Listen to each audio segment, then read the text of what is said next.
우리는 평화 가운데 예배를 드리며 찬송을 부르고 또 찬양을 듣기도 합니다.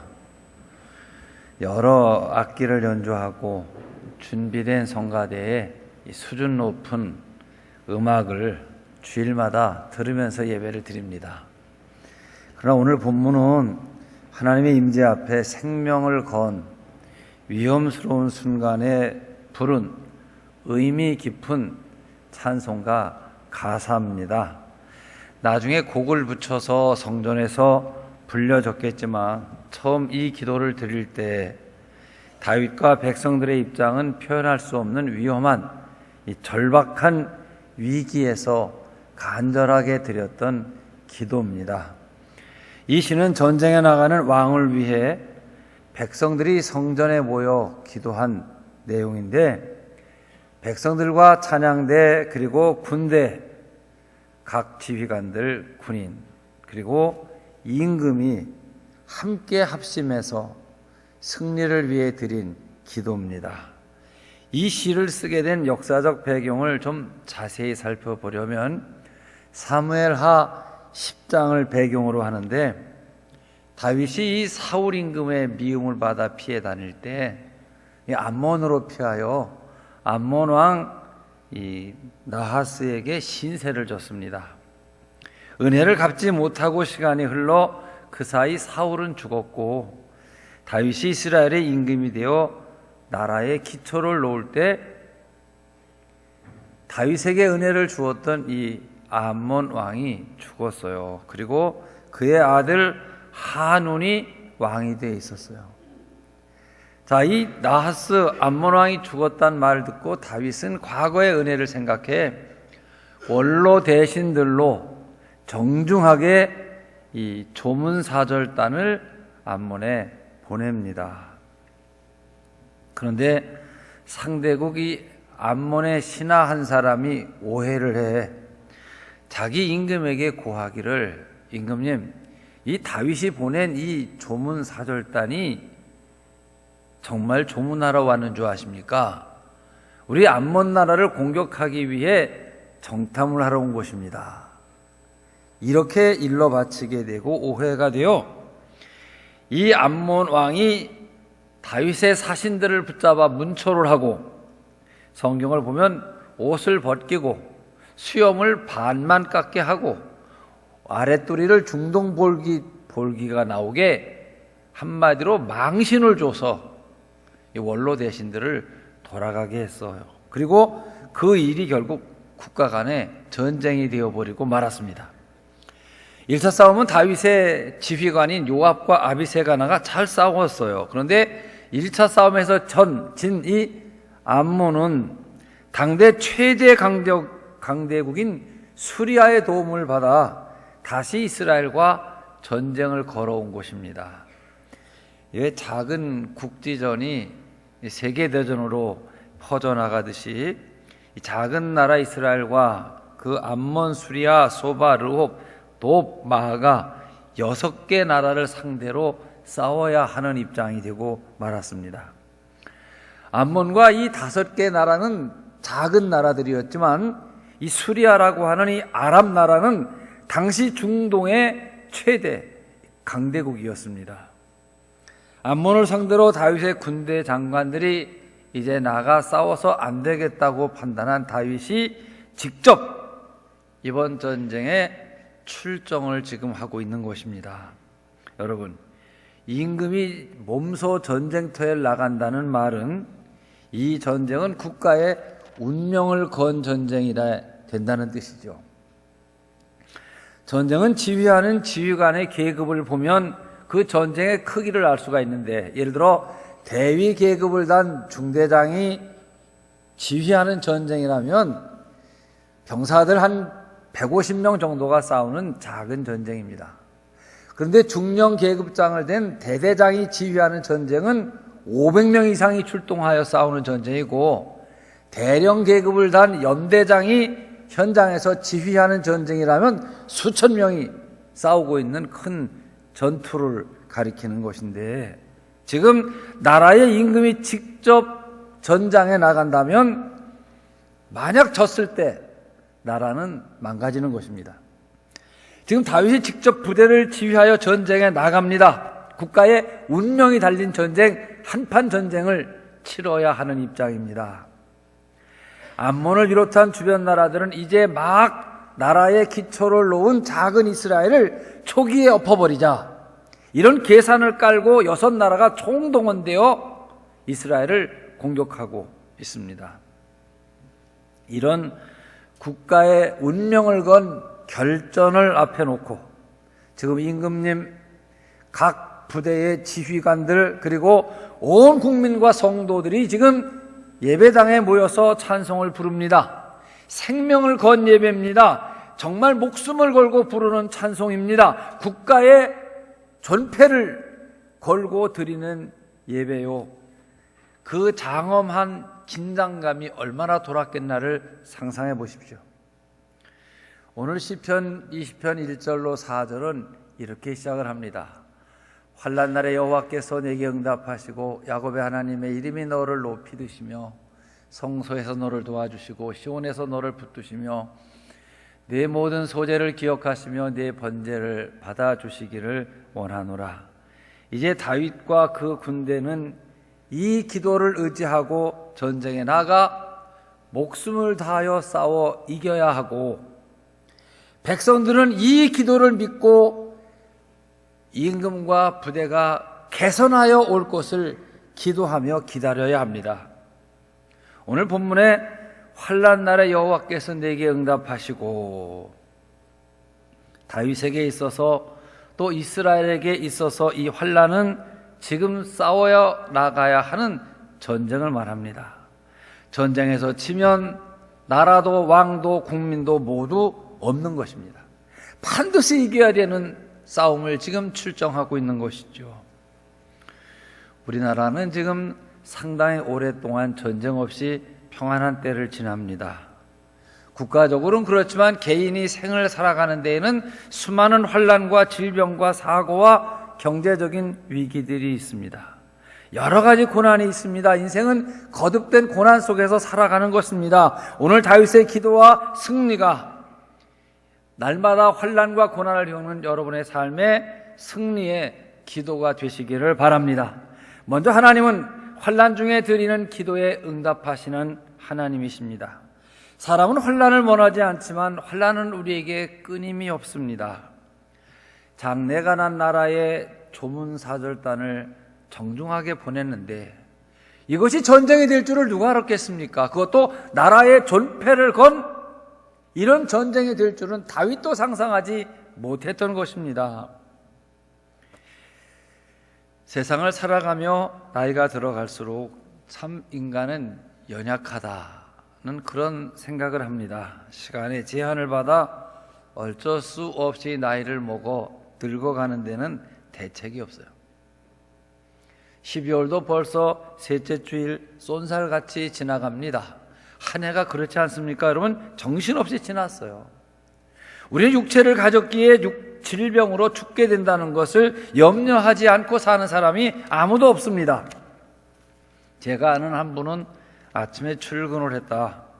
저녁 때에 들어와서 바지를 갈아입다가 주저앉았는데 엉치뼈가 부러졌어요. 그래서 수술을 받고 반드시 누워서 대소변을 받아내고 있습니다. 아침에 출근할 때 그런 일이 생길 줄을 누가 알았겠습니까? 또 어떤 동네에서는 땅속으로 펄펄 끓는 물이 지나가다 어떤 사람은 차 운전하고 가다 그야말로 날벼락을 맞아요. 여러분도 그런 기사를 보시지요. 아니, 아침에 생각이나 했던 일이냐고. 그런 일이 사실은 우리 주변에 조석으로 환난으로 우리에게 다가오고 있지는 않습니까? 그런데 우리가 싫어하는 이 환난이 우리로 하나님을 의지하게 하고 또 기도하게 합니다. 기도는 사람이 살아가면서 긴급히 필요한 것을 하나님께 호소하는 수단입니다. 하나님께서는 성도들이 이 기도라는 수단을 통하여 성도의 삶에 개입하십니다.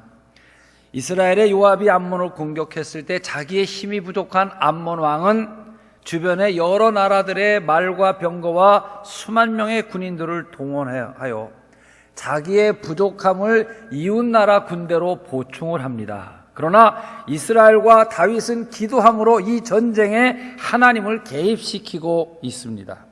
사랑하는 성도 여러분, 하나님께서는 환난당한 자의 기도에 응답하심을 믿으시기를 바랍니다. 1절 후반을 보면 그들은 하나님을 가리켜 야곱의 하나님이라고 불렀어요. 그러면 야곱과 하나님은 어떤 관계입니까, 여러분? 야곱은 형 에서에게 팥죽 한 그릇에 장자 명분을 팔고 아버지가 장남에게 주려는 축복 기도를 형을 가장하고 들어가 가로챘어요. 화가 난 형의 칼날이 무서워 엄마의 친정인 하란을 향해 도망을 합니다. 그야말로 야반 도주입니다.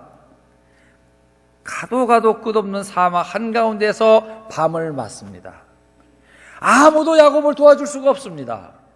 이런 가운데 하나님께서 창세기 28장 15절을 보면 내가 너와 함께 있어 내가 어디로 가든지 너를 지키며 너를 이끌어 이 땅으로 돌아오게 할지라 내가 네게 허락한 것을 다 이루기까지 너를 떠나지 아니하리라. 자, 하나님께서 야곱에게 이 앞으로 너의 생애에 어떠한 일을 겪게 되더라도 내가 반드시 너에게 약속을 하니까 너 내게 기도해라, 내가 들어주겠다. 이후로 다윗은 수많은 환난을 겪습니다. 하나님 이름을 부르고 기도하기만 하면 하나님께서 야곱에게 응답해 주셨습니다. 오늘 이스라엘은 하나님 앞에 기도를 드리면서 야곱의 하나님, 야곱에 약속하셨던 그 약속의 말씀이 우리에게도 같은 입장에서 이루어진다고 믿고 하나님의 이름을 부릅니다. 사랑하는 성도 여러분, 하나님께서 내 기도에 응답하신다. 이보다 더 큰 능력이 어디 있겠습니까? 우리의 기도를 들으시고 응답하시는 하나님이 우리의 아버지. 그러면 이보다 큰 힘과 위로와 용기가 어디 있겠습니까? 또 저들은 다윗에게 하나님이 구체적으로 응답해 주시기를 기도합니다. 여기 1절과 3절 사이를 보게 되면 너를 높이 드시며 너를 도와주시고 너를 붙드시며 너를 기억하시며 이런 표현들은 하나님의 응답의 구체성을 구체적으로 나타내시기를 바라는 표현입니다. 환난 속에 좌절하고 자포자기하는 사람을 건져내시고 그 명예와 긍지를 높이시고 곤경에서 구원해 주신 것을 믿는 것이죠. 또 견고히 설 수 있도록 하나님의 보호하심이 있음을 믿는 것입니다. 우리 사람들은 사람 눈에 보이거나 만져지는 것이 제일 확실하다고 의지하려고 합니다. 믿으려고 합니다. 그리고 하나님이나 하나님의 말씀에 능력이 있다는 사실은 안 믿으려고 합니다. 우리의 신앙이 떨어지게 되면 그래지고 불신앙인과 똑같이 되어버리게 되는데, 그래 말이 몇 필이 있느냐, 병거가 몇백 대가 동원됐느냐, 사람이 몇만 명이 왔다더냐, 이 숫자를 의지하려고 합니다.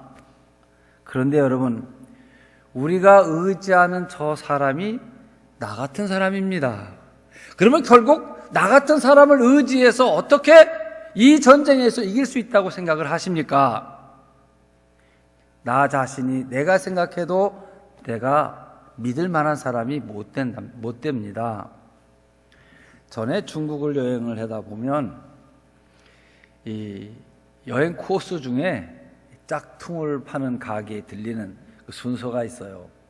거기 가고 싶지 않은데 코스에 있어서 구경도 하고 그러는데, 그 짝퉁도 진품에 가까울 만큼 아주 정밀하게 잘 만든 짝퉁이 있는가 하면 아주 형편없는 그런 짝퉁도 있습니다만, 어느 교회 목사님이 장로님들과 함께 그 짝퉁 가게를 들렸는데 그 짝퉁 가게는 롤렉스 시계를 파는 가게예요.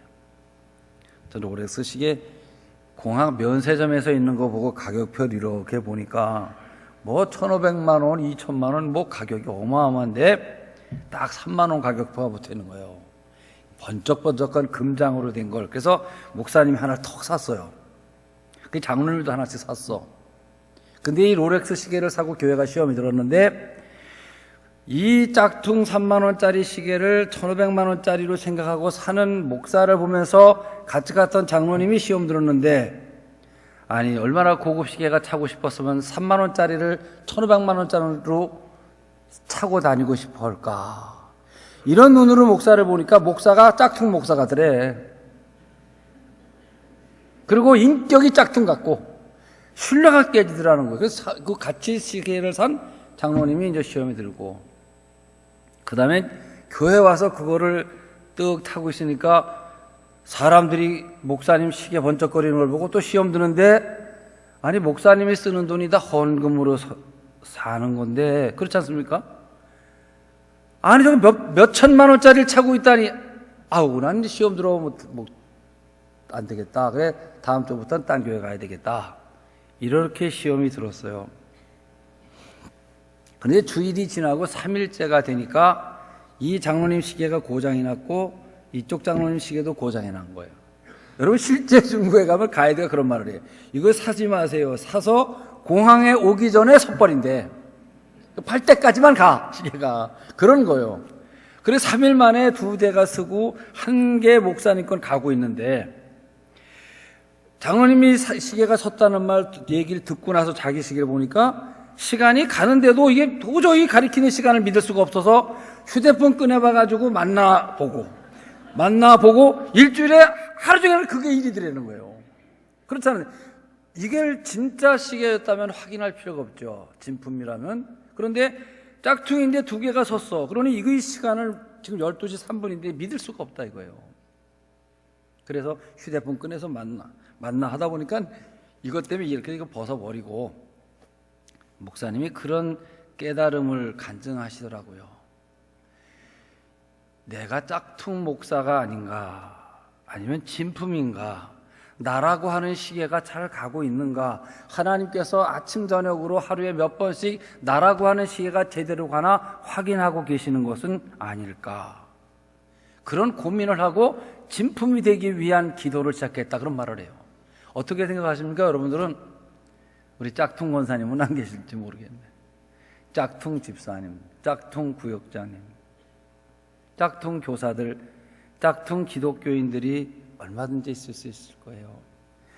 여러분은 여러분이 믿어지십니까? 내가 나를 믿어지지 않는데 사람들이 믿어집니까? 우리가 신앙 없게 되면 다 물량적인 것, 눈에 보이는 것을 믿으려고 하는 것입니다.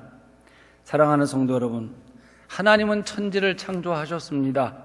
인간을 만드셨습니다. 지금도 세상을 섭리하고 통치하십니다. 나를 선택하시고 인도하십니다. 하나님 믿을만 하지 않습니까? 진실하신 하나님, 믿는 자를 반드시 축복하시는 하나님을 의지하시는 여러분들이 되시기를 축원합니다.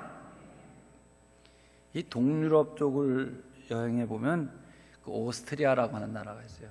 조그마한 나라인데 우리는 그 짤스부르크가 모차르트 고향이어서 그 모차르트 나라 이렇게 기억을 합니다만, 오래된 기독교 국가입니다. 한때 기독교가 번성했을 땐 동로마라고 할 만큼 그 오스트리아의 수도가 비인인데 영어로는 비엔나 그렇게 말하기도 합니다만, 가보면요 저렇게 예쁜 화려한 예배당이 도처에 있어요.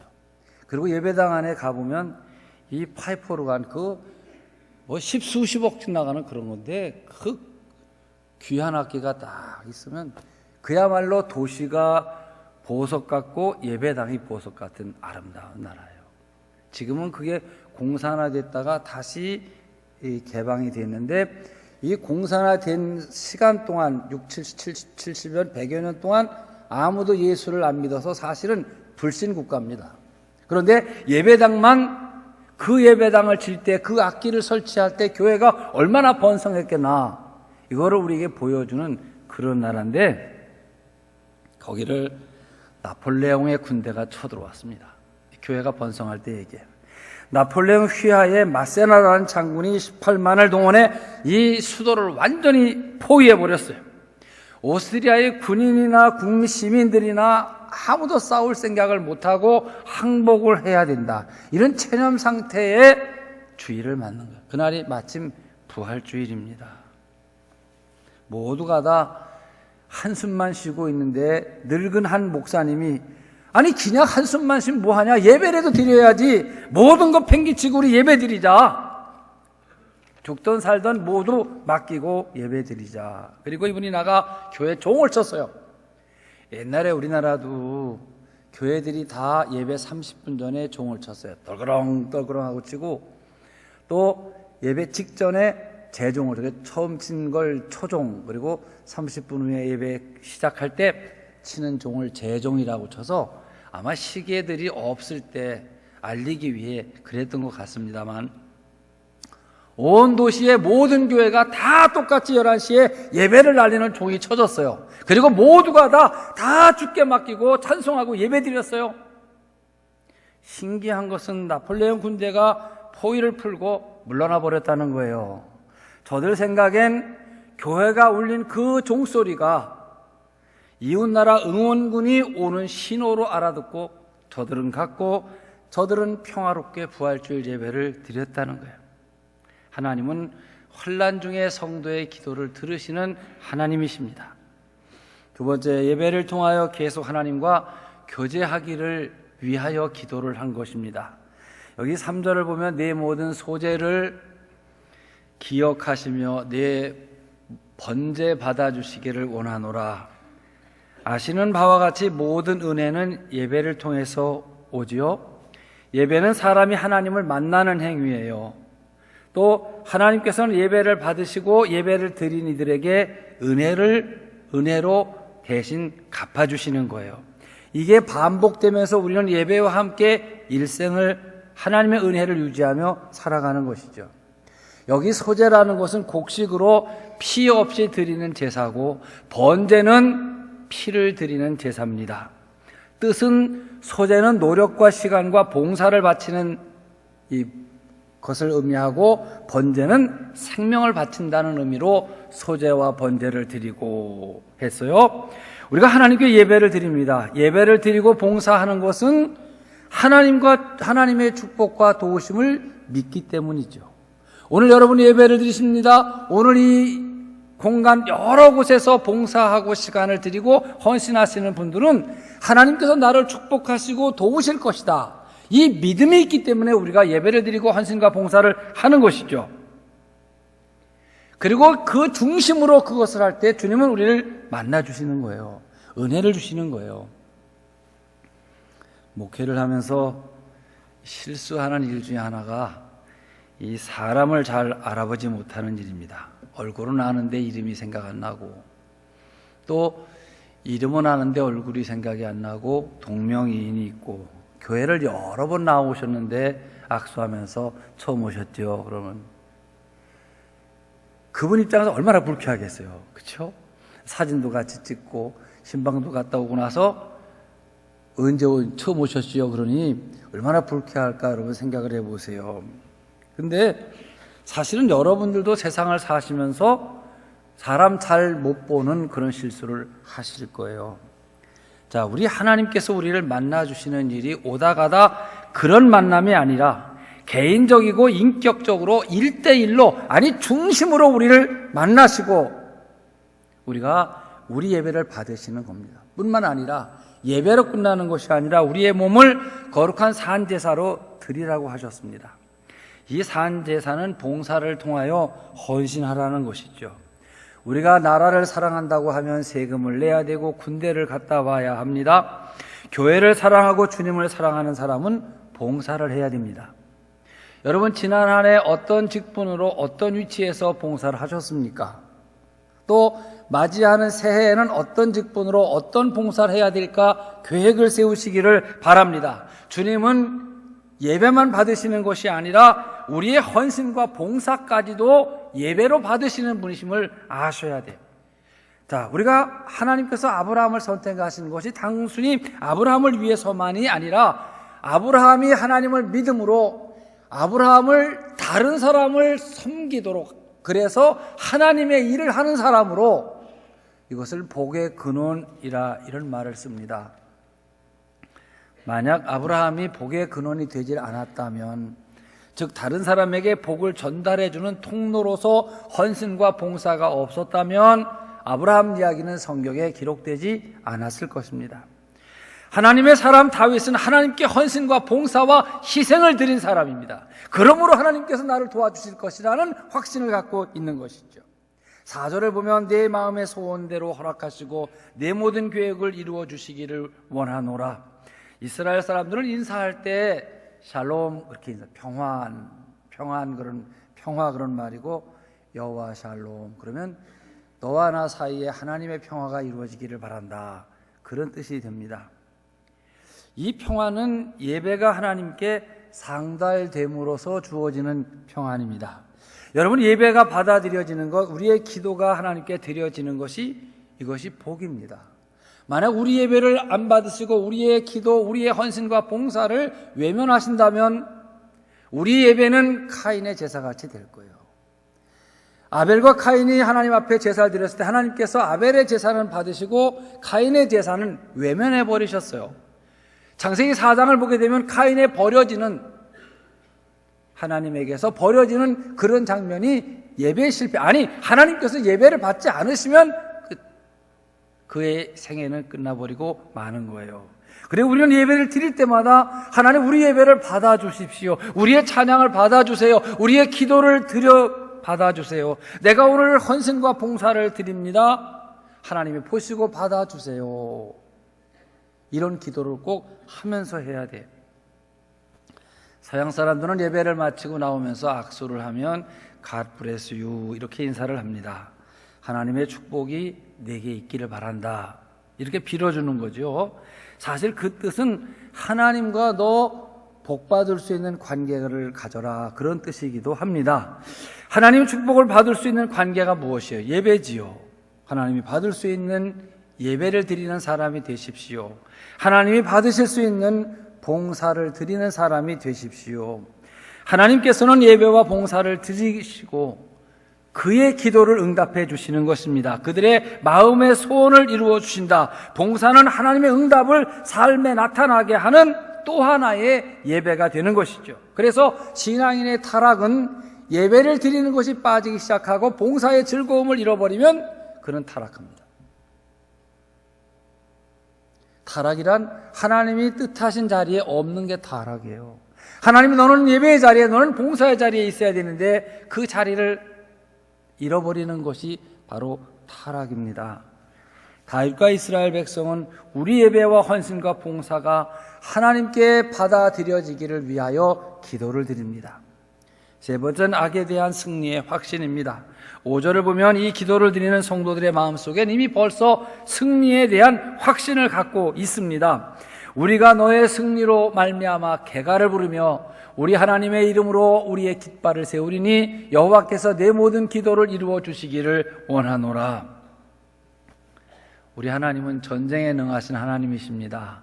하나님은 불의의 세력을 진멸하시는 하나님이십니다. 성도가 환난 중에 하나님께 부르짖으면 이미 그 문제는, 그 환난은 성도의 것이 아닙니다. 여러분, 하나님께서 우리의 길을 세우신다는 말이 무슨 말이에요? 내가 싸우는 이 환난의 현장, 이 싸움터에 하나님께서 오셔서 깃발을 꽂으시면 이미 내 환난, 내 싸움은 아니라 하나님께서 하시는 싸움입니다. 그러니 나는 확신에 찰 수밖에 없는 것이죠. 6절을 보면 여호와께서 자기에게 기름 부은 자를 구원하실 줄 내가 이제 아노니. 다윗은 하나님께서 택하신 자들을 확실히 구원해 주신다는 사실에 확신을 갖고 있는 사람이에요. 다윗은 일찍이 어린 소년 시절에 블레셋의 골리앗과 싸운 기억이 있는 사람입니다. 자, 블레셋 진영의 싸움을 돕는 이가 있는데 너무나 체격이 크고 그가 가진 무기가 너무나 장대하고 그가 얼마나 목청이 큰지 산천이 찌렁찌렁 움직이는데 사울 임금과 군 지휘관과 병사들이 손에 땀을 쥐고 아무도 그에게 싸우러 나가지를 못합니다. 이때 다윗이 나섭니다. 하나님께서 나를 쓰신다. 또 하나님을 의지하면 반드시 이기게 해주신다는 믿음을 갖고 나갑니다. 사울 임금이 다윗을 만나보자 칼을 줘봅니다. 야, 이거라도 가지고 나와 싸워봐라. 갑옷을 벗어서 입혀봅니다. 이거 입고 나가야 된다. 다윗은 끝내 거절합니다. 나는 하나님만 의지하겠습니다. 평소 그가 양치는 막대기 그리고 돌풀 풀맷돌을 들고 골리앗과 마주해 나갑니다. 다윗이 싸우러 가면서 한 말이 유명한 말이지요. 너는 칼과 창과 단창으로 내게 오거니와 나는 만군의 여호와의 이름 이스라엘 군대의 하나님의 이름으로 내게 간다. 결과는 뭐예요? 적의 모든 진영에서 보는 앞에서, 아군 모두가 보는 앞에서 여지없이 다윗은 풀맷돌로 골리앗을 쓰러뜨리고 말았습니다. 하나님의 능력을 알고 그를 의지하는 사람에게 분명히 승리를 주시는 하나님이신 것을 다윗은 어려서부터 믿고 알았습니다. 그러므로 다윗은 국가적 위기에 하나님만 의지하면 승리한다. 예배가 최선의 방법이다. 그리고 지금 예배를 드리고 있는 것입니다. 사랑하는 성도 여러분, 큰 전쟁이 일어났습니다. 원수들은 여러 나라가 연합을 했습니다. 당대에서 최강대국인 아람까지 합류를 했다고 합니다. 7절을 보니까 저들의 병거, 저들의 말, 수많은 사람들의 함성 소리가 들려옵니다. 그런데 이쪽 이스라엘 진영은 온 국민이 왕과 군대와 지휘관과 그리고 찬양대가 예배를 드리고 있습니다. 찬양이 울려 퍼지고 있습니다. 하나님의 이름을 자랑합니다. 하나님의 이름에 영광을 돌렸습니다. 결과는 무엇입니까? 하나님께서 원수들을 찾아내셨고 다윗 앞에 무릎을 꿇게 하셨습니다. 성경은 원수들은 풀무불에 타서 없어진 같이 진멸되었다고 했고 저들의 후손이 땅에서 멸절되었으며 그 자손은 인생 중에서 끊어졌다, 이런 표현을 합니다. 사무엘하 10장 18절을 보면 실제 이렇게 표현하고 있어요. 같이 읽습니다. 시작. 아람 사람이 이스라엘 앞에서 도망한지라 다윗이 아람 병거 700대와 마병 4만 명을 죽이고 또 그 군사령관 소박을 치매 거기서 죽으니라. 병거 700승 또 마병 4만 명이 죽고 적장도 거기서 죽었습니다. 이후 그 아래 시편 21편을 읽어 내려가다 보면 다윗이 이런 말을 합니다. 내가 하나님께 기도할 때는 생명만 부지하게 해달라고 기도를 했는데 하나님께서는 내게 장수와 아름다운 복과 정금관을 다시 쓰게 해주셨다. 이렇게 하나님을 높입니다. 그러므로 여호와를 의지하는 자는 시온산이 요동치 않은 것처럼 견고하리로다, 이런 고백을 했습니다. 이 사무엘하 10장을 집에 가서 꼭 한번 읽어보십시오. 그리고 이 시편 20편을 읽으면 너무나 큰 은혜가 되는데, 이와 똑같은 전쟁이 1967년 6월 5일 날 있었어요. 이때는 이집트와 시리아와 요르단, 이 시리아가 성경에 나오는 아람 나라라는 나라예요. 그런데 이집트와 시리아와 요르단이 세 나라가 연합을 하여 스에즈 운하를 봉사하고 이스라엘을 가지 못하게 한 거예요. 그리고 전면전이 벌어지는데 이집트 한 나라와 이스라엘을 비교하면 이스라엘 영토의 100배보다 더 큰 게 이집트예요. 여러분 세계 지도를 보면 아프리카 북단에 이집트는 이만하게 큰 나라예요. 거기 스에즈 운하가 있고 이쪽으로 보면 이스라엘은 아예 글자 네자를 써놓을 칸이 안 돼. 이스라엘 영토의 100배가 큰 나라야. 이집트 한 나라만. 아람, 시리아 다 그 주변에 큰 나라들입니다. 그런데 그들은 다 당시에 소련에서 지급한 무기로 다 무장을 하고 있어요. 이 싸움을 6.1 전쟁이라고 부릅니다. 전쟁 발발 6일 만에 끝나버려서 붙인 이름인데, 자, 이집트 연합군 선제 공격으로 발발한 전쟁 시작 2시간 만에 이스라엘이 모든 제공권을 장악하고 전쟁 24시간 만에 시나이 반도와 구 예루살렘, 요르단 서안 완전 점령. 그런데 이 기간이 이스라엘 종교적으로 금식을 하는 주간이었어요. 전쟁터에 싸우는 모든 군인이 금식을 하고 싸우는 거예요. 생각해 보세요, 여러분. 결국 이 싸움으로 이집트 나세르 대통령이 항복을 하고 대통령직을 하야했고, 요르단, 시리아 다 항복을 했고, 전쟁 48시간 만에 가자지구 사령관, 별 3개 단 사령관이 항복을 했어요. 전쟁은 딱 6일 만에, 월요일 날 시작해서 6일 만에 끝나고 안식일을 지켰다는 거예요.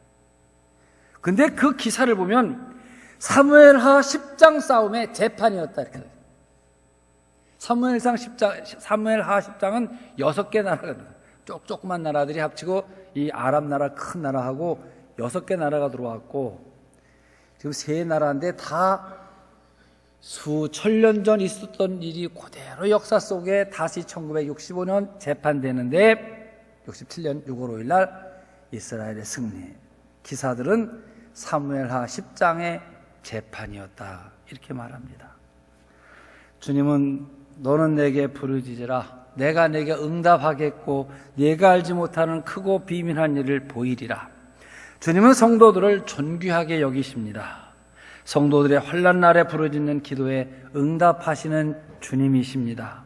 주님을 의지하셔서 여러분이 겪고 있는 모든 환난에서 승리하시기를 축원합니다. 우리 7절을 함께 읽고 마칩니다. 7절 시작.